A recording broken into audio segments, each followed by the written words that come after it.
We all have a belief system that makes us interpret the things we hear or experience in one way or another, according to that belief system. And it's the most difficult thing to change. When one thinks about a certain topic in a certain way, sometimes it can't be altered, and it's like hitting a wall, because I can have a patient in front of me who I notice has a limiting belief system. Accept your child, accept this issue within you, accept your past, accept that this happens in your job. I don't want to, I refuse. And often, that resistance to change is what prevents us from enjoying life. On the other hand, we have our mood. If one is happy, their interpretation of things is much more positive.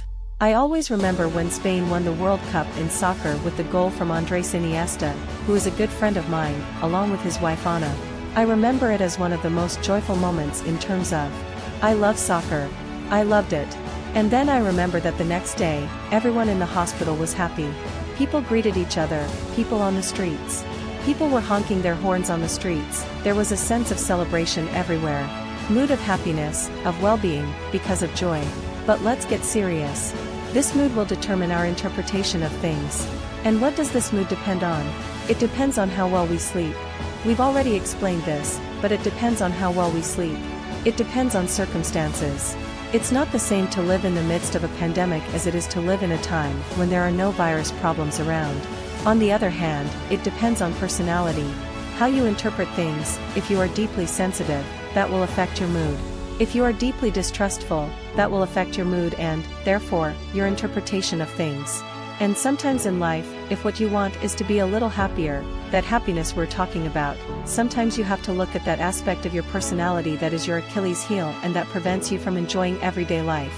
If you're someone who complains, if you're someone who plays the victim, work on your personality, because that automatically improves your mood, and that automatically improves your interpretation of things.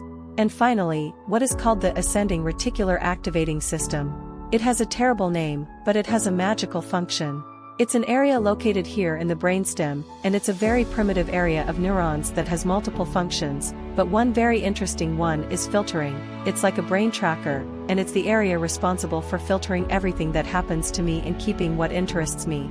In other words, our brain constantly receives a lot of information through the senses, especially through sight, but through the senses. But it only keeps what interests it. If you are looking for a job in a specific field and start preparing on that topic, your brain will do everything it can to find that subject. I've often told a story that happened to me a few years ago when, studying at university, I went to the United Nations for an event, an award ceremony, and the university president asked me to find Kofi Annan, who was the Secretary General of the United Nations at the time, and I started preparing all sorts of things about Kofi Annan in case I ran into him to invite him to my university's event. I never saw Kofi Annan, but at one point, during the event, I went to the bathroom and ran into a blonde lady with very pale skin. I started talking to her and told her various things. I explained how the United Nations worked, the awardees at the event we were attending, and then I said goodbye to her. The day I returned to Madrid, this lady was on the plane, and I went to greet her. I said, "How curious," the lady from the bathroom. And she was sitting next to a guy she introduced me to, who was Kofi Annan, her husband. So, I often wondered, how is this possible? Well, I had studied Kofi Annan, and my mind had probably captured images of him with his wife, so when I saw her, I recognized her. In other words, as Louis Pasteur said, luck favors the prepared mind. You have to prepare yourself, you have to study, you have to know, because those who prepare, study, and know perceive opportunities better. And the important thing in this life is to activate our reticular system. If you have it in a negative state, you see the negative in everything. Who is the main inhibitor of this reticular system? The screen. Why? Because the screen offers you instant gratification, flashes of dopamine. It's a fake life. It's a digital life. Good things happen in real life. This digital life and those dopamine flashes create moments of instant gratification, but in the long run, they leave us feeling empty. Screens and the dopamine mechanism have a very similar effect to drugs. That's why, nowadays, many screen addictions, pornography addictions, and video game addictions are treated with mechanisms similar to drugs, and this is a huge problem because we live in a time in history, as philosopher José Luis Ruiz says, where we are emotional drug addicts, increasingly addicted to vibrant experiences that come to us through the screen. And why is this so important? Because all of this will inhibit our prefrontal cortex. Here, I enter into a very interesting field in terms of education, as parents, and personally. The prefrontal cortex, which we've talked about at various times, is a fundamental area for attention, concentration, problem solving, and impulse control. It's the area that makes us superior beings, that helps us pay attention to what we want, stay still in one place and listen. Being in a pastry shop, and I have a sweet tooth, and not eating the chocolates while they're being served to you, but controlling those impulses, managing yourself internally. The prefrontal cortex is deeply immature when a baby is born. When a baby is born, this area is completely immature and evolves as the years go by. It matures earlier in females than in males. Girls mature their attention and concentration earlier than boys. This is very important in the educational context. Boys are still scattered in 1,000 things, and girls are much more conscientious from a young age. What stimulates a baby's prefrontal cortex? 3 things: light, sound, and movement. Who hasn't seen their baby suddenly look at their father passing by, or notice a light turning on, or hear some music and turn their head? What do we want for that child? That as they grow older, they also pay attention to immobile objects, to a teacher talking to them, to an adult speaking to them, to a friend telling them a story, to being still in the doctor's waiting room, to being able to read a book quietly. In other words, that their prefrontal cortex matures and not only gets activated by light, sound, and movement, but also suddenly connects with a sunset, a painting, music, and so on. In other words, with different things.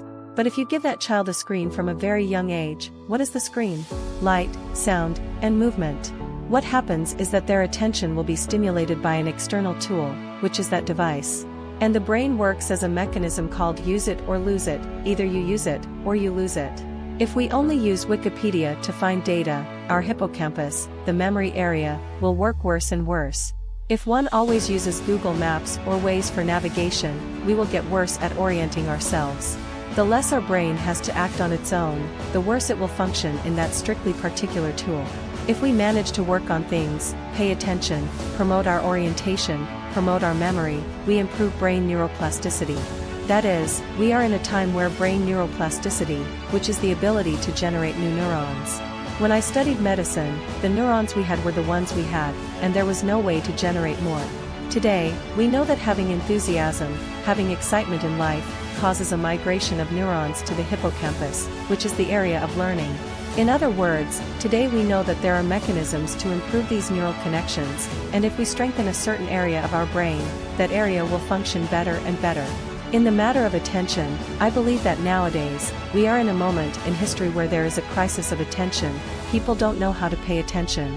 There are many factors, because we are overstimulated, because we don't have time, because it's one thing after another, because you eat a candy and that candy has 4 different flavors, you go somewhere and 74 things happen, and then you don't connect sensorially with something specific, but everything is multiple emotions and sensations. And all of this with the screen in between.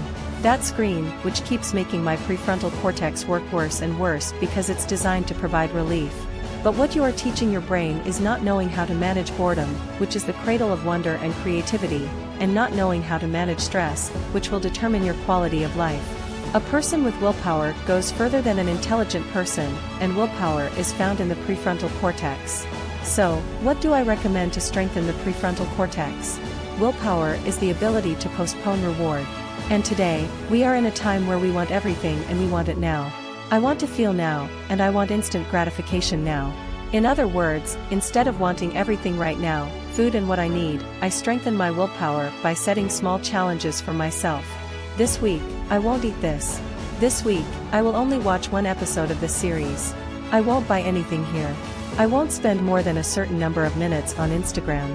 In other words, I am educating my prefrontal cortex, I am training my willpower, and I am capable of achieving much more in life. And how will this help me?